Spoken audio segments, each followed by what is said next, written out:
students, here I am with the next lecture of the metals and non-metal. In the last lecture some topics are left, so I'm here with the new topics, and the topic is the reactivity series of metal.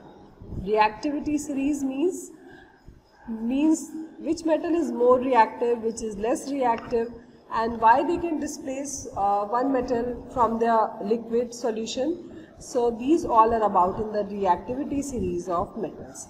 The more reactive metals always displace less reactive metals in chemical reaction. If a metal loses electrons easily to form positive ion, it will readily react with other substances.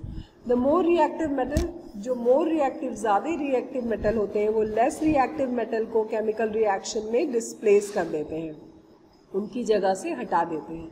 If a metal loses electrons, अगर metal जो है कोई metal अपना electron easily lose करता है to form positive ion, जिससे वो positive हो जाए. electron lose करेगा, दे देगा तो वो positive होगा, देने वाला हमेशा positive में होता है. It will really react with other substance, तो वो दूसरे substance से react करेगा. On the other hand, if a metal loses electrons less rapidly, और अगर metals धीमी गति से electrons को lose करेगा to form a positive ion, it will react slowly, तो वो धीमे करेगा, reaction में slowly participate करेगा. Such a metal will less reactive, the arrangement, तो वो जो जिनकी reactivity धीमे होगी, slow होगी, वो less reactive, और जो तेजी से electron lose करेंगे वो more reactive. So the arrangement of metal in the order of decreasing reactivities is called reactivity series or activity series of metal. तो वो arrangement जिसमें जो metals हैं वो अपने डिक्रीजिंग ऑर्डर में लगे होते हैं कि सबसे ऊपर तेज वाला, फिर इससे नीचे, उससे कम वाला, उसे क्या कहते हैं, रिएक्टिविटी सीरीज. जैसे आपके क्लास में आपके एग्जाम के बाद, फाइनल एग्जाम के बाद you got a report card in which someone got the first position, second position, third position. It means पहले वाले के मार्क्स दूसरे वाले से कम है, तीसरे वाले के दूसरे वाले से, चौथे वाले के अब पहले तीन वाले से. तो ऐसे ही रिएक्टिविटी सीरीज है, जो मेटल सबसे तेज रिएक्ट करता है वो सबसे ऊपर, उससे कम, उससे नीचे, ऐसे पूरी सीरीज बनी हुई है. सो आपको बताया था that sodium and potassium are the most reactive metal. Potassium और सोडियम सबसे ज़्यादा रिएक्टिव मेटल्स हैं. That's why we kept the sodium and potassium in the kerosene. Why? Because whenever the sodium and potassium come in the contact of the air and water, they react with the air and water and they burn. जैसे ही potassium और sodium बहुत reactive होते हैं तो इसीलिए उन्हें तेल में रखा जाता है, कैरोसिन ऑयल में रखते हैं, बिकॉज ऑयल की डेंसिटी वाटर से ज़्यादा होती है तो उनको कैरोसिन में रखते हैं. नहीं तो जैसे ही वो एयर के कांटेक्ट में आते हैं वैसे उनसे रिएक्ट करके जलने लगते हैं. Next, barium, calcium, magnesium, aluminium, zinc, iron and nickel. सब सोडियम से नीचे वाला बेरियम इन दोनों से कम रिएक्टिव है. कैल्शियम इन चारों से, ऐसे ही जो नीचे है वो पहले वाले से कम रिएक्टिव है. ये सीरीज आपको लर्न करनी पड़ेगी, that which metal is more reactive, which is less reactive. Now see the tin, lead, hydrogen, copper, mercury, silver, gold and platinum. अब लास्ट के थ्री देखो, these are the least reactive metal. Silver, gold and platinum सबसे कम reactive है. That's why we wear the jewelleries from the silver, gold and platinum. These are known as the noble metals also, जिनके ऊपर जल्दी किसी चीज़ का असर नहीं होता. आपने कभी देखा है कि सोने में जंग लग गया हो, चांदी में जंग लग गया हो? नहीं, ऐसा नहीं होता. या प्लैटिनम कोरोड हो गया है, रस्टिंग हो गई है, टूटने लगा है? No, it doesn't happen. Why? Because they are less reactive. ये लेस रिएक्टिव होते हैं, जल्दी एयर, वाटर या किसी केमिकल से कांटेक्ट में आने पर रिएक्ट करके बेकार या रस्टेड नहीं होते. So this is reactivity series is very important for the displacement reaction. So learn it firstly. After then I am going to explain about the reactivity series. So the reactivity series is going to clear you. इसके बाद मैं reactivity series बताऊंगी आपको. So that's why आपको reactivity series learn होना चाहिए, otherwise आप ये फाइंड आउट नहीं कर पाओगे कि रिएक्शन में से क्या हटेगा, क्या जगह चेंज करेगा. Now see the chemical properties of metal.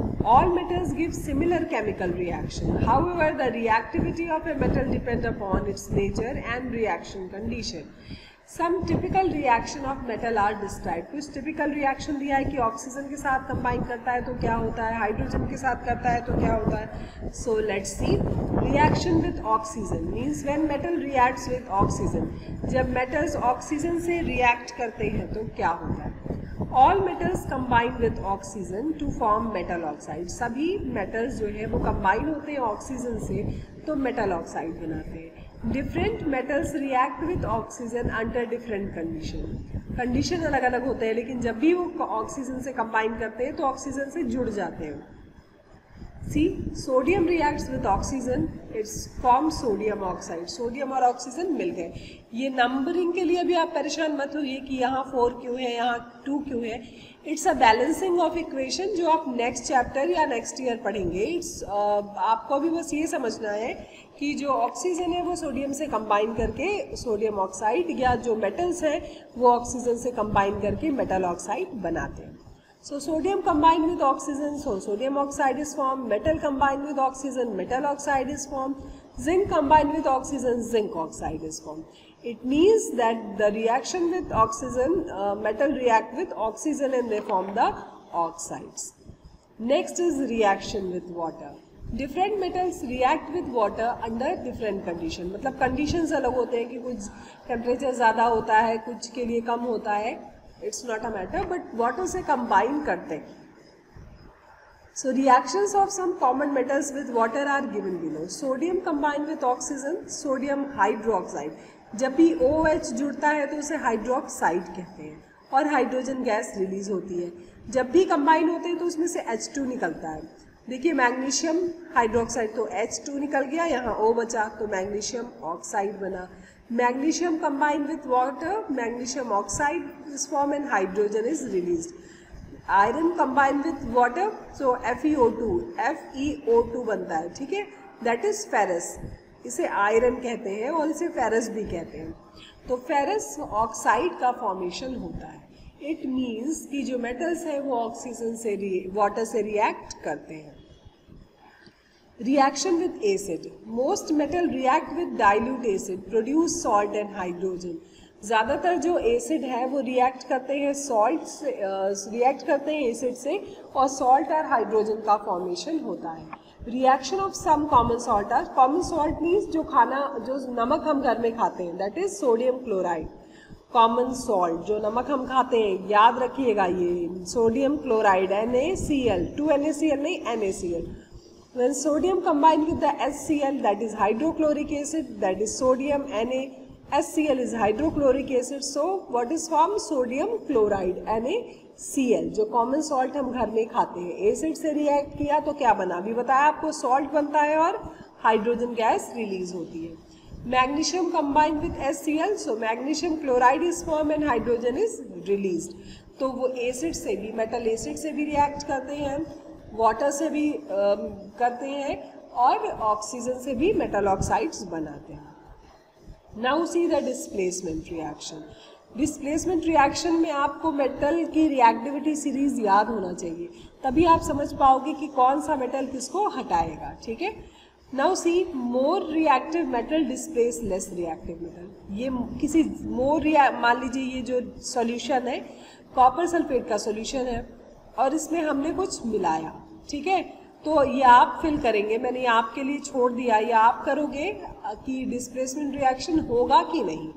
अगर ये वाला कॉपर सल्फेट जिसके भी सॉल्यूशन में हमने जो डाला, अगर जिंक कॉपर से ज़्यादा रिएक्टिव है तो वो उसकी जगह से हटा देगा, नहीं है तो नहीं हटाएगा। तो more reactive metal displace less reactive metals from their compound in aqueous solution. In this reaction is known as displacement. तो कॉपर सल्फेट के सॉल्यूशन में जिंक मिलाया तो क्या होगा, चलो एक बार रिएक्टिविटी सीरीज देखते हैं। जिंक इज मोर रिएक्टिव और कॉपर इज मोर रिएक्टिव। सी यहाँ कॉपर है, ठीक है, पीछे है, और जिंक कहाँ है, दिस वन इज जिंक, ये जिंक है। अब आप बताओ कि कॉपर सल्फेट का सॉल्यूशन है, कॉपर लेस रिएक्टिव है और जिंक मोर रिएक्टिव है, तो रिएक्शन होगा, हाँ होगा। तो यहाँ आप बनाओगे एरो, कॉपर सल्फेट के सॉल्यूशन में हमने मिलाया जिंक, तो ये एक सॉल्यूशन क्या हो जाएगा, ZnSO4 plus Cu। Copper sulphate में से आयरन नहीं मिलाया, जिंक सल्फेट में कॉपर मिलाया, आयरन सल्फेट में कॉपर मिलाया, जिंक सल्फेट में आयरन मिलाया। अब आप ये देखोगे कि जो Fe is reactive than copper sulphate और नॉट, आयरन रिएक्टिव है कि नहीं। अगर रिएक्टिव होगा तो ये इसको इसकी जगह से हटा के FeSO4 बनाएगा प्लस FeSO4 प्लस Cu। और अगर ये रिएक्टिव कॉपर रिएक्टिव है आयरन से तो यहाँ पे नो रिएक्शन होगा। तो ये 5 आपको करना है। हम लाइव सेशन में पूछेंगे आपसे कि आपसे आंसर आ पाया या नहीं। Now see some metal and their uses. Iron आप जानते हो क्या क्या यूज होता है, for making bridges, engine parts, iron sheet and bars use in construction. जो कंस्ट्रक्शन में बार्स यूज होते हैं, बीम यूज होते हैं, रॉड यूज होते हैं, या स्टील जो होता है वो भी, स्टेनलेस स्टील के बर्तन हमारे घरों में यूज होते हैं ना, वो भी आयरन से बना होता है। Copper for making electrical wire and cables, utensil, kettles, coin are for making alloys. ये सब कॉपर से मिलके बने होते हैं। Silver for making jewelleries in electroplating, jewellery बनाने के काम में आती है, या आर्टिफिशियल पे चांदी की लेयर चढ़ा दी जाती है। फोटोग्राफी में सिल्वरिंग ऑफ मिरर, और मिरर को चमकाने में, जिससे मिरर जो होते हैं, शीशे होते हैं, वो इतने रिफ्लेक्टिंग होते हैं, ये भी सिल्वर से बने होते हैं। गोल्ड आपको पता है ज्वेलरी बनती है, डेकोरेटिव पर्पस के लिए यूज होता है। और फोटोग्राफी फॉर टोनिंग, फोटोग्राफी में टोनिंग के लिए भी यूज होता है। मरकरी का यूज आपको पता है, थर्मामीटर में यूज होता है, बैरोमीटर में यूज होता है। Aluminium for making electrical wires and cables. Domestic utensils means घर में बहुत सारे बर्तन हमारे घरों में एल्यूमिनियम के भी होते हैं। Alois, metallic paints, aluminium foil for packaging. इतनी सारी चीज़ें एल्यूमिनियम की बनती हैं, ये सब मेटल है। लेड फॉर मेकिंग ऑटोमोबाइल, जो ऑटोमोबाइल्स की बैटरी होती है, लेड की पाइप होती है। Alloy such as solder, alloy किसे कहते हैं, जब दो मेटल को मिक्स करके बनाया जाता है तो एलॉय कहते हैं, ठीक है। Protective screen for x ray machineries, x ray machineries में भी यूज होता है लेड का। For manufacturing many chemical compound and paints, और बहुत सारे केमिकल कंपाउंड और पेंट बनाने में भी लेड का यूज होता है। Next see the characteristics of non metal. Non metal की कैरेक्टरिस्टिक, अभी तक हमने मेटल पढ़ा कि नॉन मेटल कैसे होते हैं। Non metals are soft, solid और गैशियस। सॉलिड होते हैं, सॉफ्ट होते हैं, लिक्विड या गैशियस, तीनों फॉर्म में पाए जाते हैं। Non metals except graphite are non conductors of heat and electricity. सिर्फ ग्रेफाइट को छोड़ के जितने भी नॉन मेटल है वो क्या कहते हैं, हीट और इलेक्ट्रिसिटी का कंडक्शन नहीं करते। सिर्फ ग्रेफाइट करता है, जो हमारी पेंसिल की लिड होती है ना, वो ग्रेफाइट की बनी होती है। Solid non metals are brittle. Solid non metals जैसे डायमंड है, बहुत ब्रिटल होते हैं, हार्ड होते हैं, इसीलिए डायमंड बहुत एक्सपेंसिव होते हैं, क्योंकि उनको तोड़ के उनसे कुछ बनाना बहुत ही डिफिकल्ट होता है, तुरंत टूट जाते हैं। Non metals except graphite and diamond are low melting and low boiling point. Graphite और डायमंड को छोड़ के सभी जो नॉन मेटल्स हैं उनके मेल्टिंग और बॉइलिंग पॉइंट कैसे होते हैं, बहुत ही कम होते हैं। Non metals are electronegative elements, electronegative होते हैं, and that is non metal have a tendency to gain electron and form negative charge ion. इसीलिए वो इलेक्ट्रॉन को ले लेते हैं। अभी किसी ने पूछा था कि मैम आयंस क्या होते हैं, श्रेया ने पूछा था कि आयंस क्या होते हैं। तो आयन क्या होते हैं, कोई भी जो एटम है ना बेटा, उसमें इलेक्ट्रॉन, प्रोटॉन, न्यूट्रॉन होते हैं उनके बीच में। तो प्रोटॉन और न्यूट्रॉन जो होते हैं, प्रोटॉन वो पॉजिटिव होते हैं, न्यूट्रॉन न्यूट्रल होते हैं, और बाहर जो पाया जाता है इलेक्ट्रॉन वो निगेटिव होता है। तो वही जो इलेक्ट्रॉन्स का आदान प्रदान होता है ना, तो जिनको देते हैं, जिनको लेते हैं जिनसे, तो उन्हें जिनको जो दे देते हैं वो पॉजिटिवली चार्ज आयन होते हैं, और जो लेते हैं वो निगेटिवली चार्ज आयन्स होते हैं, ठीक है। ये आप आगे के चैप्टर में पूरा हम आपको पढ़ाएंगे। आई होप अभी तक के लिए इतना क्लियर है। तो ये chapter is completed. If you have any doubt तो हम नेक्स्ट लेक्चर में बता देंगे। तब तक के लिए thank you, happy learning, keep learning, will meet soon.